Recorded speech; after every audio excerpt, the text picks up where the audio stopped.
Hey, everybody. Long time no see. I don't know. I don't know why I haven't been logging on to see my angels and talk about stuff, but I got a lot to cover today because we got a lot to catch up on. So thank you for joining me and looking at my page. Please like this video or dislike the video if you don't agree. And hit that subscribe button if you like following me and seeing what I'm talking about. I know I'm like a talking head, but I definitely have a point of view, and I know it makes a lot of sense to you. Because as a viewer, I think, you know, a lot of people identify with me. We definitely gonna get into the hustle and the housewife. We're gonna talk about that new Married to Medicine reunion trailer, and of course, we got to talk about Encore and their second episode. So again, thank you for joining Johnny's Angels page, and thank you for tuning in. Again, like this video, not like this video, but please subscribe and share. Today, I also want to show you what I'm doing right now. It's like evening time right now on a Friday. So I'm getting my little cocktail, not evening, like late afternoon, like 4 or something. I get my little cocktail on, fine as wine.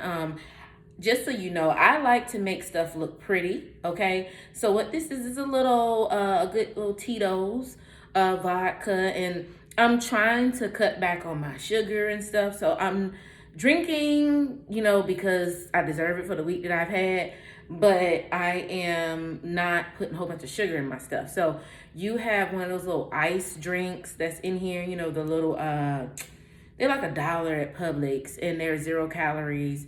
So I have one of those in there, but it's actually a lemon lime. And then I have a keto margarita mix that I just kind of put a splash in here, which gives you that little faint pink that you're looking at. A couple of limes that I've squeezed in here, and some mint.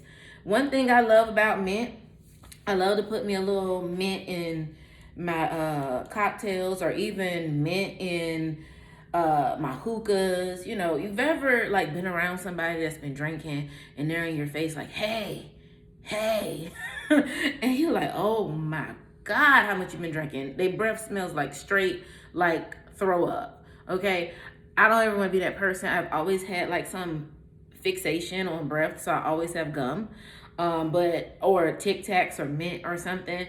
And I'm vigorously brushing my teeth multiple times a day, which is not good because my dentist said my gums are terrible, or whatever, that I'm gonna have to probably get a gum graft. But anyway, long story short, I just like the way stuff looks pretty, and the mint, to me, I feel like it makes my breath smell better while I'm drinking. But anywho, it's quite refreshing because it is the summertime, so you can have your little cocktail in the summer and be refreshed with fresh breath. Again, and it's good too. I'm gonna make me another one after this video. But yeah, just little Tito's up here so we can get this little conversation going. As you can see too, before we get into the TV shows, I definitely am representing for Juneteenth becoming a federal holiday. My little earrings came from Rainbow clothing, that is. And this top, I think it came from somewhere at the mall. It's actually some shorts that goes with this, but I've been on a little chunky monkey side lately where I haven't really been feeling about wearing shorts and stuff, because I'm one of the people who have a booty, but my booty does match my thighs, okay? And so with that, you don't always feel comfortable wearing shorts because your thighs eat the shorts. So right now I just paired this with some little leggings, so I can be Afrocentric today, as it is Juneteenth Eve, and Juneteenth is actually tomorrow, but I'm going out tonight for the Hawks game and everything, so I still want to be festive, and I have another outfit I'm gonna wear tomorrow. So anyway, congratulations to every African American. We've been advocating for this for years now. A lot more to be done other than us just having a day off. This is, kind of just like a here, take it, kind of thing. But nonetheless, it's a victory, a paid holiday probably next year for people who are working, because it's considered to be a federal holiday like MLK Day. It is amazing that this has finally happened. Surprisingly enough, I've known about Juneteenth for a while. My childhood pastor growing up was a native Texan. So him coming to Florida, he brought that with him. So we've always celebrated Juneteenth in the community where I'm from in Jacksonville. So it has definitely been amazing to realize how many people didn't know about Juneteenth. I kind of assumed people did know about it because I grew up knowing about it because of my pastor bringing it over and it being a celebration that we did at church. But I did not realize not many people know about it. So good to know about it, and kind of funny how it reflects how where Juneteenth derives from, because the slaves did not know they were free for 2 years. So I guess that explains why some African Americans did not understand this holiday. But yep, this holiday is here. I'm so excited. I think I may do me some ribs and some crabs, just have a little ball tomorrow with some of my friends. So I hope you guys do the same. Enjoy your Juneteenth holiday. Wear your festive outfits. Get you some Juneteenth shirts made. Try to buy it from a Black-owned business. Let's keep this thing going, and let's let our children know that this is something to be celebrated. Okay, so that was my Juneteenth spiel. But I definitely want to get into The Housewife and the Hustler, where it's covering Erica from Beverly Hills and her husband, Tom Girardi.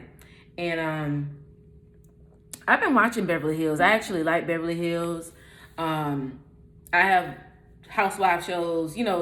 Black people sometimes get stuck in just watching Atlanta and Potomac, and that's all they know. I actually have been watching the Housewives since it came, on the show. The shows came out. I originally started watching OC in what was it, like 2006, 2007, and I was in college watching OC, and then it went from that, and me being in college in Atlanta, when Atlanta came out, I was like, wow, Atlanta. And then all the other shows kind of just fell behind, and I watched Jersey, I watched New York, I watched Beverly Hills. I fell off from watching OC because it had some weird people on there. I do love Dallas though. Never watched Miami, surprisingly enough, being I'm a Floridian. I think it wasn't enough diversity on it. And I'm not saying all the other shows are diverse, but I just didn't. Miami being such a melting pot that it was, the original casting was just pretty much all Hispanic. Great to display, Hispanics on TV. Those are our brown brothers and sisters. But we do have Haitians in Miami, and we have, other people of different nationalities I kind of felt like could have been mixed. And you have Afro-Latinas that are there as well. So even if you did want to do an all-Spanish cast, probably, throw some other mix in there. Just to add a little bit more diversity so it could have represented Miami. And I think that's what a lot of people thought when they saw it. They were like, I don't know if I really am rocking with this. So that's why it didn't last, I'm assuming. But anyway, Housewife and the Hustler. Watched the ABC documentary on Hulu. Very interesting. Very interesting. Erica Jane, which is her stage name, was one of my favorite housewives. I love the glam. I love the opulence. I actually argue with my friends all the time and say, hey, Beverly Hills is what a housewife show is supposed to be about, where it's showing all of this opulence and money. And, I don't know if you guys remember, but it was on Atlanta years ago. Candy was mad that Phaedra, and I think I mentioned this before, that Phaedra didn't pay her like $8,000 to finish a video, or for the video, and the video wasn't even finished, but Phaedra had paid her. Long story short, it was this big fallout for the whole year over $8,000. Now, mind you, I'm a regular person, so I'd be upset about $8,000, but you're on a housewife show that is supposed to show us behind the gates, rich and famous. So to somebody like that, $8,000 should be like, maybe borrowing $100. But y'all already know my opinion on that. I really don't think Phaedra was wrong. It wasn't a finished product. She had paid her, so you don't give the remaining balance and you get a finished product. But, I digress. The fact of the matter, what I'm talking about today, is that Beverly Hills, they have events where they're bidding on diamonds and they're paying $50,000 here, $100,000 there, like it's nothing. They're having these fabulous fundraising events. And, Erica and Dorit typically travel with a glam squad. And every time they take a trip, every day they're the last two to come downstairs because they brought like 20 people with them to create them, who they are, dress them, do their hair, do their makeup, iron their clothes, probably bathe them. I don't know. But that is what we get excited about as the viewer, because it's something that we don't get to do. No shade, but Atlanta, they go out to eat and they throw drinks on each other and they laugh. And I still watch Atlanta. I still love Atlanta. But I'm just saying, that's something that me and my girlfriends can do any day. Go to Chili's and have some damn drinks and, cut the food. But like going to an event, designer down and like just donating $100,000 to this organization for like a date with Drake or something. I'm just making up something, but like that's the type of stuff that they do in Beverly Hills if you don't watch Beverly Hills. So anyway, I would say I did always wonder how Erica was able to live this life when she was, an at-home person. Her husband was the breadwinner, but he was a lawyer. Lawyers do make good money, but it was also interesting to kind of see like, how extravagant her life is, planes and traveling with private planes that they owned, traveling with multiple people and doing all those things, that you would do if you were like on The Rich and Famous. And he's supposed to be an attorney for the little guy, to represent the little guy who's been done wrong by these big corporations. Watching it, before I watched it, being that I like Erica, I kind of was like, they just trying to get her. I didn't know anything about his cases or anything like that. I just knew Erica from what we see on TV. But after watching that documentary, it's not looking good for you, Erica. You and Tom, y'all gonna be living somewhere very modest very soon. I mean, taking money from burn victims and telling them that you're gonna help them invest it, and then you never send them any additional checks. Plane crash victims, like, it's bad. It doesn't sound good at all. So you were taking from these people who were hurt and, recovering from illnesses that were contracted from these major companies, only for you to live this elaborate lifestyle and your wife to travel with 40 freaking handlers to be on a TV show. And that's another thing. It was interesting is that these people go on these TV shows like Jen Shaw from Salt Lake City. They go on these TV shows, and Teresa Giudice to display these opulent lives, only for the feds to be watching, and they're like, wait a minute, where you get this money from? And then you exaggerate it for the show because you got to keep up with the Joneses. They had Danielle from New Jersey. She was on there kind of like as a subject matter expert to talk about, how it is being a housewife. And she basically said, it's like keeping up with the Joneses. Everybody tries to outdo somebody. You may have originally want to throw a party at your house for your friends. That's $5,000. But now that it's going to be filmed, you might make it 20.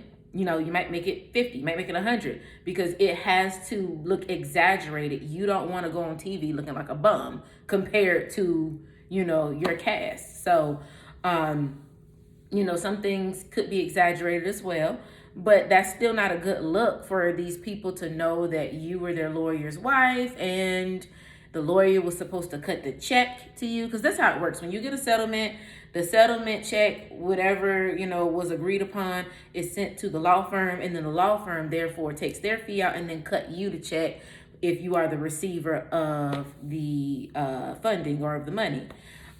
He just wasn't cutting them checks. He was figuring out how to keep the money, telling them he's going to invest it for them, and that he, wants to make them have the best deal because he just loves them. He loves their family, and he wants them to come out on top. Like, he had a whole little game, and he definitely played the little I'm feeble old man role very, very well with these people. So it's gonna be interesting to see how this works out. Real Housewives of Beverly Hills is going to be an interesting season to see how Erica, tries to still be Erica, which was all this fabulousness, but then at the same time deal with knowing that the feds are watching and that everybody's going to be watching to see, how much money you're spending and what glam squad or what, whatever. It's just going to be an interesting thing to watch.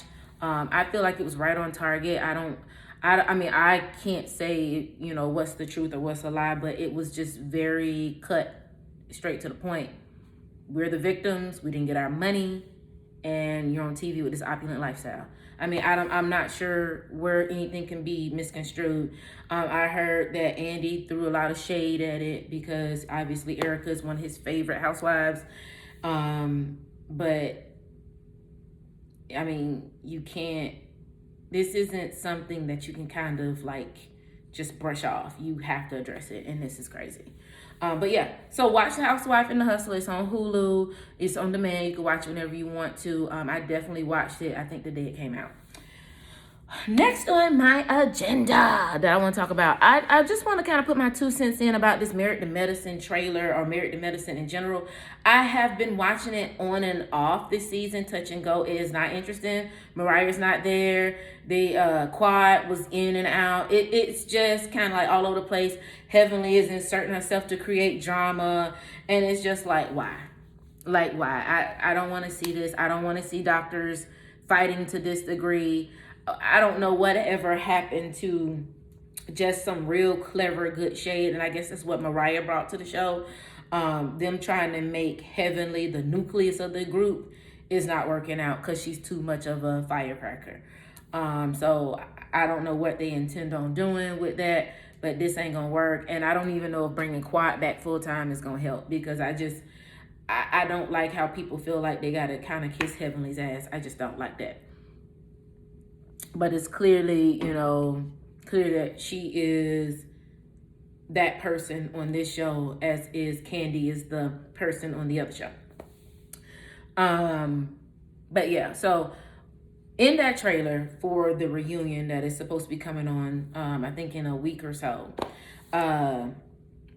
they show Contessa and Scott supposed to have this breakthrough, and for me, it's very Cecil and Simone talking about their divorce on the reunion, and the cast kind of steps in and try to nurse them back to health. It's just so predictable, and I'm so over it. I feel strongly that there were no problems in Contessa and Dr. Scott's marriage. I don't live with them. This is just reality TV, but we all know reality TV. Reality TV wants you to give them something. You cannot just be on the show and be a sitting duck. You can't just sit here and have a perfect marriage. You have to bring something. Like Heavenly is like, she's actually playing it smart. My marriage is perfect, but I'm a nutcase. So I'm going to be out here showing my ass, cussing y'all out, and that's going to give you good TV.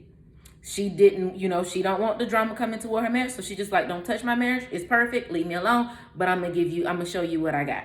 Contessa, on the other hand, since she'd been on the show, she really hadn't been giving nothing. She had been rebirthing this whole issue that she supposedly had with Toya, when Toya was supposed to be the person who brought her on the show. And then, she kept trying to rehash these issues with Toya. And it was just kind of like, oh my God, y'all need to bury the hatchet. Leave that shit alone. Then, you go from that situation to, she was traveling to get another degree to be a doctor in, Tennessee or whatever, was going for the week. To be quite honest, I totally understood Scott. I'm a woman, I support women in trying to do, better themselves and do more for their community, do more for themselves. But that's a bit much when you have children. I always talk about with my friends, and I don't have children personally, but I feel as though, and I don't have children for a reason. You know, one of those reasons is that I feel like there's a lot more things that I want to achieve in life. And I'm not saying once you have children, you have to stop achieving, but you do have to consider them. So for instance, if I decide, okay, I'm done with corporate America, I'm going to foot it and be an entrepreneur, I could do that. I'm single. I'm by myself. If I want to go eat beanies and weenies by myself every single night, I can eat beanies and weenies and ramen noodles and not pay attention, not have to look at my child and be like, oh my God, I really put them in this situation. You know, as a parent, that doesn't mean you throw away your entrepreneur aspirations, but that means you might keep a 9 to 5 and then work on your entrepreneur business in the evening, or get a part-time job and work it out. But you try to not affect that life that you brought into this world to disrupt it that much. And I'm not saying anybody who, you know, just branches out and do what they want to do is not a good parent. I'm just saying that is how I see it, as if this child has to be here. I need to make some concessions. Even though I still have dreams, I can still chase them. I just might need to do something, meet it in the middle. With all that being said, that was, you know, a storyline as well. You know, obviously he's upset that I'm traveling to, you know, further my career. And I fully understood Scott. It was just kind of like, you're my wife, you're not here. I don't have my companion. We're both doctors. These children need you. You're not here for weeks at a time because you're chasing this dream when we live in Atlanta and you probably could have did a program here. So I get it. And so that was the storyline. And I think they realized that people were aggravated with it. People were like, okay, that's stupid. Why did she go there? You know, and whatnot, you know, again, not saying you don't chase your dreams. Cause for me, on the flip side, if Scott had went to another state, I still be looking at him the same way. Like, you can't expect this woman to go home to an empty bed when she's dedicated her life to you and, you know, just be this mother. She's a doctor as well, you know, and you guys are busy, so y'all need your alone time. You guys need that family time. You created this family, and these children, you're depriving these children of having both parents in the home on a regular basis. With all that, I think production, because we know how involved production is, we know they have story editors on these reality shows, okay? These are reality shows, but they have story editors for a reason, because they have to edit a story. They put these people particularly in situations so they can see what happens. Producers whisper things in these folks' ears. Oh, she don't like you. You know what she said. You know, da, da, da. Like they put you in these situations and then they wait for the plane to crash while they video it. And I think with this situation, I think they pretty much was like, yeah, this is probably going to be your last season if you don't bring it. They may have not directly said it to her that way, but I think things were looking that way, because ever since she's been on the show, let's be 100. Let's think about memorable Contessa moments other than her trying to insert herself in some situations. Because at Toya's housewarming, when she was grabbing Buffy by the face, telling her she need to get over it. Like, it's so funny to me how it's women empowerment one minute when you're traveling and going to get a extra degree, but then Buffy is still upset and torn about her inability to carry a child full term. You still have, what, 4 children? I always lose count how many kids they have. They show them, but they don't show them. But you want her to just get over it. Okay. But she did that because she wanted a moment. Because she didn't really do much that season, so she needed a moment. So she had to get in Buffy's face and then try to get into it with Mariah, for Mariah taking up for Buffy. But yeah, this season I just feel like it was just all kind of like, we need to show some issues with your marriage and go deeper. You know, that's what I think somebody came. And again, that's just me thinking.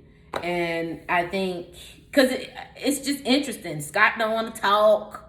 And then he's always looking confused on camera. Like, what are you talking about? Like, I think she signed up for doing this and he's just like, what the hell? You know? And I mean, I live in Atlanta and I've seen Scott in the store, like buying groceries. And I mean, I can't say the man ain't cheating because I don't know him. I'm just saying, like, He's like literally like buying Cheerios and stuff, and it looks like he's about to go home, because I believe where I used to live, I was in the same neighborhood as them. So I mean, it really just looked like he was just, a single dad, honestly, buying little stuff for his children. And I could be reading too much into it because I'm merging what I see in reality with what I see on TV. But I'm just saying it. The math ain't mathing to me. They were so in love. They were wearing matching t-shirts. Then all of a sudden, boom, he cheating on me. I think he cheated. And it's the way she kept driving the storyline too. It wasn't like a Curtis Dr. Jackie situation where it just kind of, unfolded. What, first 2 episodes, Scott cheating on me. I feel like it's a woman. Had no proof, but just kind of perpetuated the story. So now it's in our minds. And now you're paying attention to Scott not responding. And we know editing happens. So who knows? Scott may have responded, but then they may turn the camera to Scott and it look like he ain't said nothing. So, I mean, I don't know. I just really feel like, especially with this happening at the reunion, it even further in my mind that this was something that they cooked up to kind of give something for this season. Because it's very Cecil and Simone happening at the reunion, and everybody getting involved and checking and making sure the relationship stays together. And I don't know, it just really feels very Cecil and Simone. I don't remember what season that was, but y'all know what I'm talking about, because they were supposed to be getting divorced because of his friend who was a woman who he plays golf with all the time. And then they talked it out, and then he was like he was gonna let that friend go so their marriage can, be good. But yeah, that's coming on. I'm not sure if I'm gonna watch it because I'm just not invested in this season for real. I really look at the clips on Peach Report Daily the next day after the show airs. For the most part, watch other YouTube bloggers.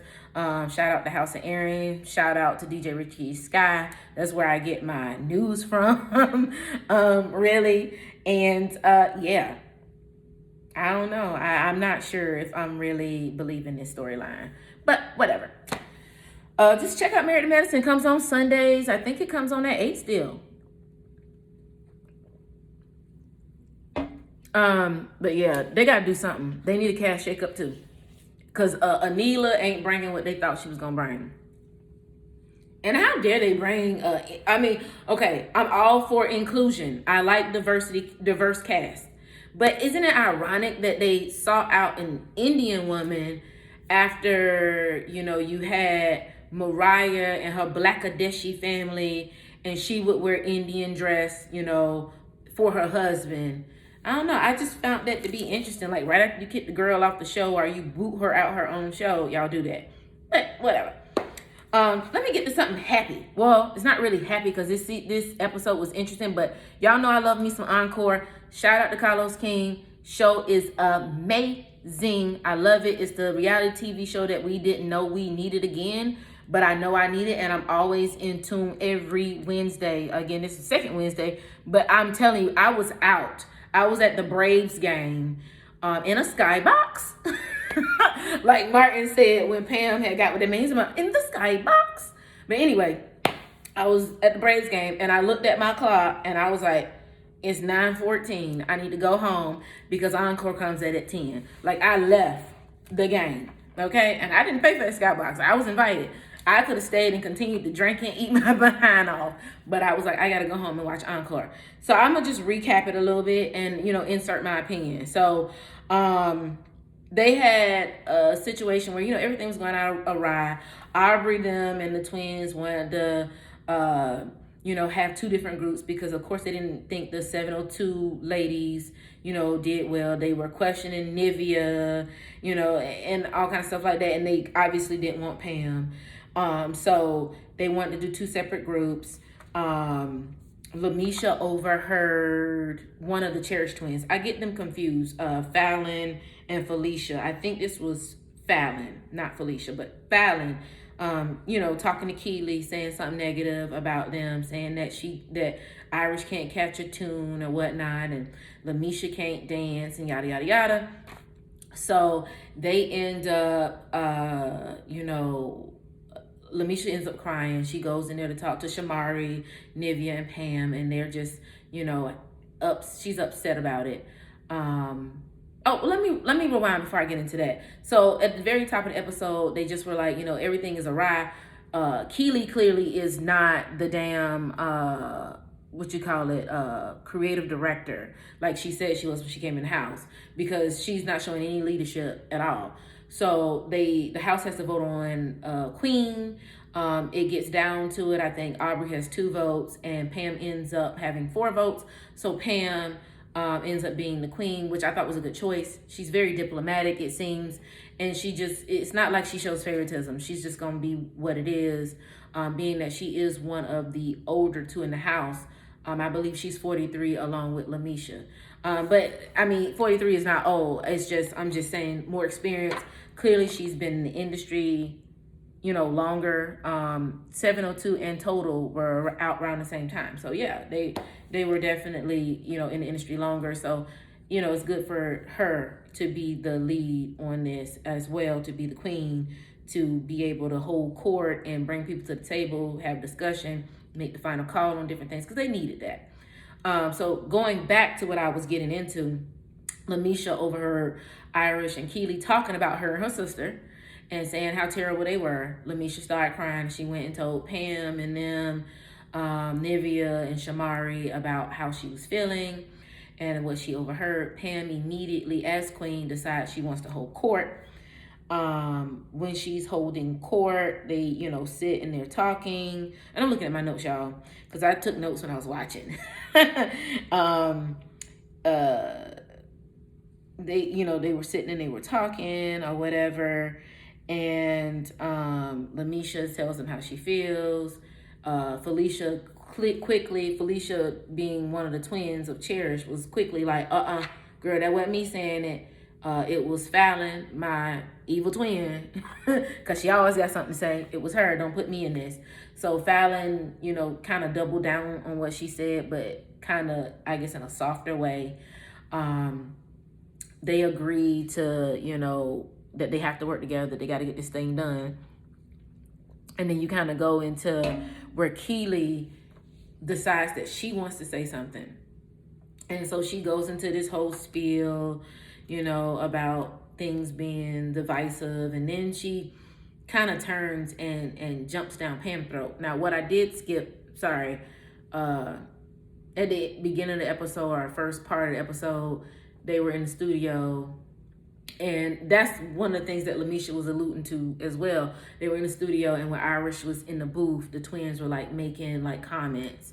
And so while they were in the studio, Aubrey was leaning on Pam's leg, and she was stroking her inner thigh, kind of like that. And Pam got offended by it, and she was just like, look, I ain't gay. I ain't gay. I used to be gay at one point in my life. I ain't gay no more, and I don't want people to get the wrong idea. That's pretty much what she said. And she also said, I was delivered from that.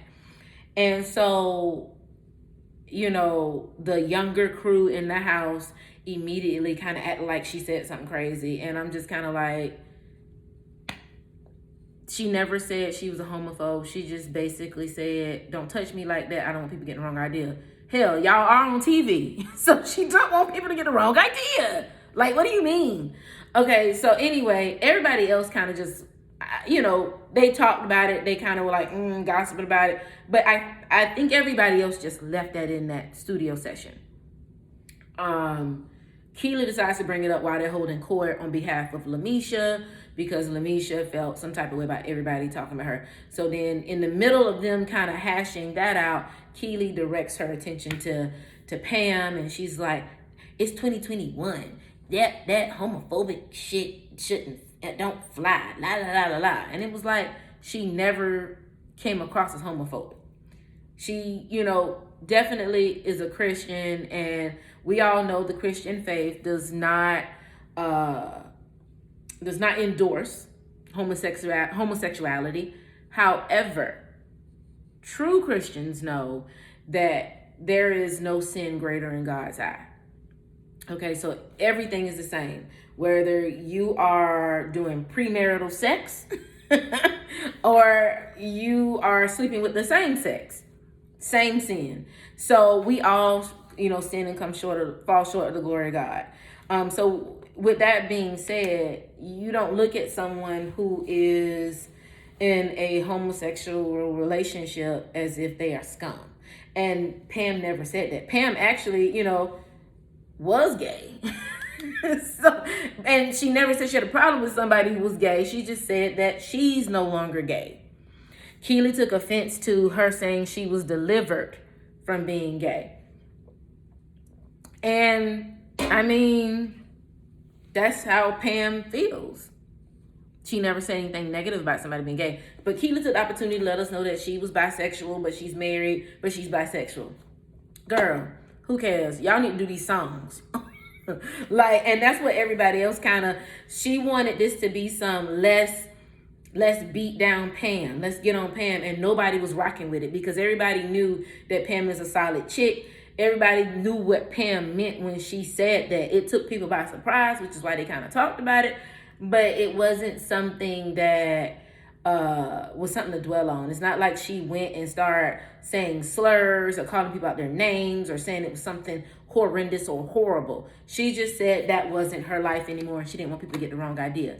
And truth be told, I mean, I was a lot younger when Pam and Total were popular or currently putting out music. But I will say, she was supposed to be the one who liked women in the group. She was the most boyish one or tomboyish dressed one in the group. So I can understand why she's trying to change her image. I mean, I'm sure she has children now that maybe she just kind of didn't want them to, feel uncomfortable because of her past and she's married, So I get it. I mean, that's the same way if, she being a single female, if it was a man stroking her inner thigh like that would be weird too. So it is what it is, especially being that she's married. So anyway, Keely does all of that. Everybody ends up kind of making amends based off of Keely trying to jump on Pam, and they get through it.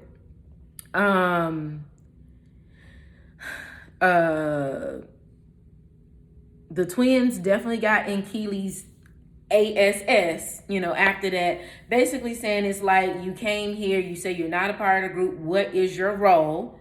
Everybody else want to know that too. It's you came here to start mess and then try to act like you're resolving it like you're everybody's friend. And they really did call her out. Now, one thing I can say, I didn't really care for the Cherish twins at first. They still kind of pissing me off with the little old comments. And the funny thing is, like I said, I'm 34. They're 33. So I'm just not really understanding why, they make little comments. They were, calling them geriatrics and saying, some of them look like they should be going to the early bird special. Those little comments rub me the wrong way because I'm just kind of okay, say that stuff around her or Mulatto and them. Y'all the old bitches to them. So how young y'all think y'all are? Mind you, people don't even really know who Cherish is. I actually asked my nieces, did they know who Cherish is? And they were of course they said no, they didn't know Cherish name. But then I sung the song do it, do it, do it, do it. They was what is that? And I was oh.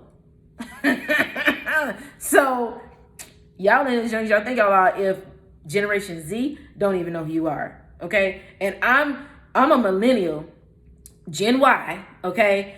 We're the same generation, me and Cherish, and I keep confusing whose name is who. To be fair, I probably only know who Cherish is because I went to college in Atlanta and they were an Atlanta group and they were doing that snap music and I watched 106 in Park, so I mean, other than that, if I was still in Florida, I may have not really gotten into it, just being fully honest. But anyway, they're growing on me. I do understand that they have to be the villains because they are probably the least known people on the show. So I think they came in knowing that, and they played into that very well. So I will give them their props on that. They're playing into it well so they can be memorable. And when season 2, because I do see this getting a season 2, whether they have new people in the house or whatnot, they are going to come back. Quote me on this. They're going to come back as Smeeze or something. But yeah, so they kind of call Keely out or whatever. All right.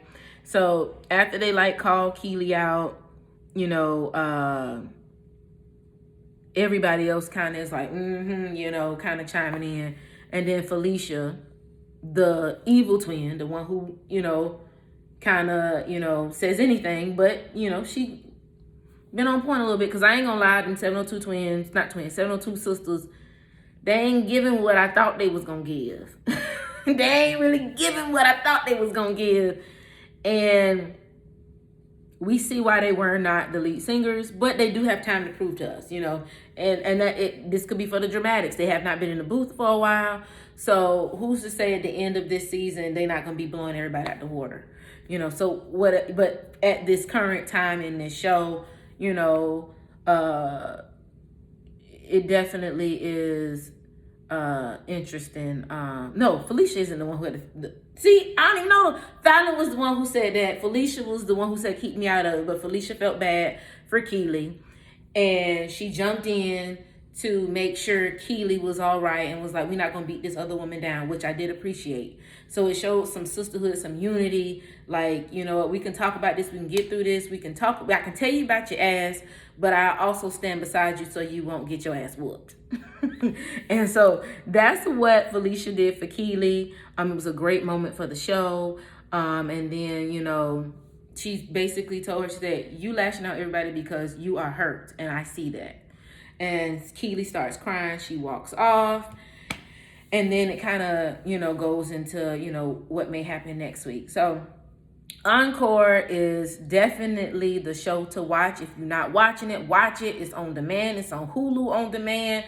Get into it, okay? You need to watch it and catch up. Some of your favorite girl groups from the 90s and the early 2000s are featured on there, including Miss Nivea, who is the breakout star of the show, who I will say again and again deserves her own show, because I want to see her, you know, on a regular basis, because she's just interesting. Because she came out in a little nasty old cat suit, and it was just too cute. Funny personality. I just feel like she just is a ball to be around. So yeah, that was it. That's all I kind of wanted to talk about today. Happy Juneteenth, everybody. Hope you guys get your celebrations going. Juneteenth is ironically on a Saturday this year, so you can definitely throw something on the grill. I'm from Florida, and my Florida, Louisiana people who are here, you know, you could put your little crawfish and shrimp and all that in your little pot. In Florida, especially Jacksonville, we put peanuts in the pot, neck bones. Like, we have a good old pot, and it's so good. I might just make that tomorrow, along with the crabs and the potatoes and the sausages, stuff y'all used to. But we put other stuff in there, and it makes it really, really good. But yeah, so I would definitely say enjoy your weekend, enjoy your Juneteenth. Drop some angels in the chat for me. Make you a refreshing drink, you know, being that it is 5 o'clock now where I am, and it's 5 o'clock wherever you are. And hell, I'm gonna say it's 5 o'clock, so whenever you watch it could be 5 o'clock in the morning. It could be 5 o'clock whenever you watch this. Make you a drink, because this is really, really good. And again, thank y'all for joining my channel, watching me today. Like and share this video. Please subscribe. Tell your friends about me. I'm gonna add some other content as well. I'm about to open up a boutique, and I will definitely show you guys some of the fashions that I'm gonna have on, you know, on here. So thank you guys for tuning in, and until next time, I promise I won't make y'all wait that long, my angels. Bye bye.